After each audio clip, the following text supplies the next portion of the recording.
O vinho e o espumante são bastante consumidos pelo brasileiro. Só em 2020 foram comercializados 363,9 milhões de litros no país, segundo estudos da Ideal Consulting. Na região sul, principal produtora das bebidas, o cultivo de uva é geralmente a principal atividade econômica das pequenas propriedades.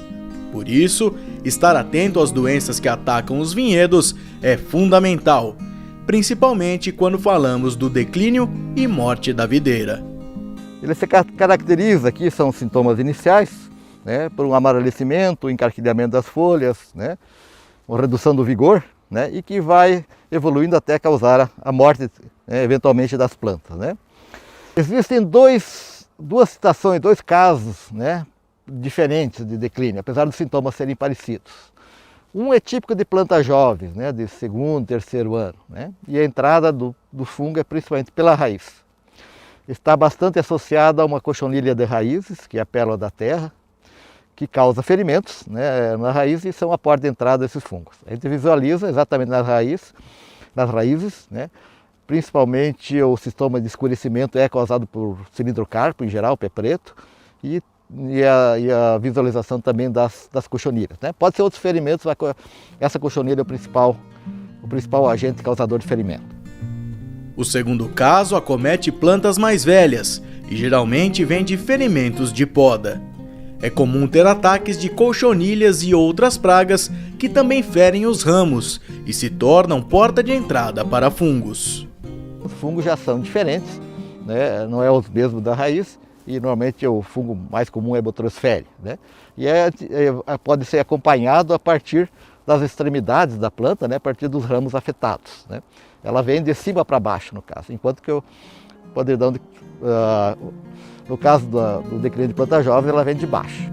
Para poder saber se é problema na raiz ou na parte aérea, o produtor tem que fazer o diagnóstico na planta o mais rápido possível.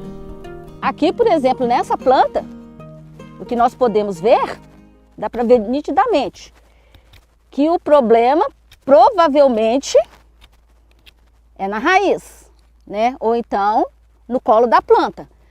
Porque ao, né, fazer o corte mais para cima, dá para perceber nitidamente, aqui para cima já está saudável. Então provavelmente o problema não vem daqui, embora a planta apresentando esse sintoma pode ter ocorrência tanto de problema na raiz como problema na parte aérea. E aqui nós vemos que já tem correspondente àquela parte que foi descascada, né, que estava morta. Aqui corresponde então o escurecimento no lenho da planta e essa parte aqui então dá para ver então que realmente o problema vem de baixo, né, porque essa parte aqui é a parte inferior do tronco. Aí nós temos a parte sadia e aquela parte escurecida que corresponde então à parte morta da planta. A pesquisadora mostra que apesar de haver certas semelhanças, o vitivinicultor deve estar atento às diferenças, porque a identificação é ponto-chave para não perder produção. Aqui nessa planta, embora a gente possa ver que as folhas que ainda estão na planta mostram um sintoma parecido com aquela primeira planta que nós vimos que o problema era na parte de baixo, na parte inferior da planta. Aqui nós vemos que provavelmente o problema está vindo da parte aérea. E o fungo provavelmente penetrou por esses pontos aqui, ó, de poda de ramos grossos, né, que nós estamos vendo que está bem seco. E por aqui então ele penetrou, né, e foi invadindo então o lenho da planta.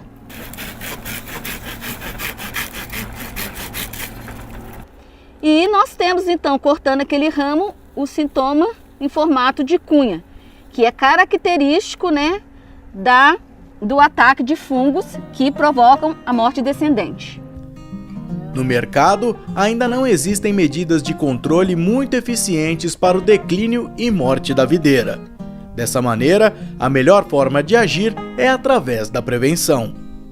O produtor deve estar atento à qualidade da muda, principalmente em casos de já ocorrência e já conhecimento de ocorrência de fungos de solo na sua área, buscar porta-enxertos com maior tolerância e resistência a esses fungos, cuidados com a roçada para evitar danos no cólon da planta e também, sempre que for possível, estar atento aos sintomas visuais do seu vinhedo para o diagnóstico ser realizado da maneira mais precoce possível.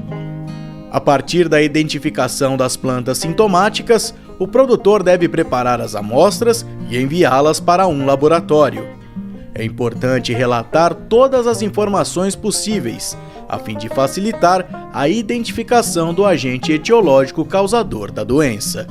No caso de a planta possuir mais do que um órgão com sintomas característicos e o produtor tenha dúvida, ou o próprio extensionista, é recomendado que acabe enviando para o laboratório demais tecidos e demais partes da planta em conjunto, sempre frisando que é interessante que tenha uma parte de tecido vivo e uma parte com o tecido morto e similar e típico dos sintomas causados. A partir da identificação, os técnicos recomendarão o tratamento mais adequado para cada vinhedo e dessa forma o produtor poderá garantir a sua safra.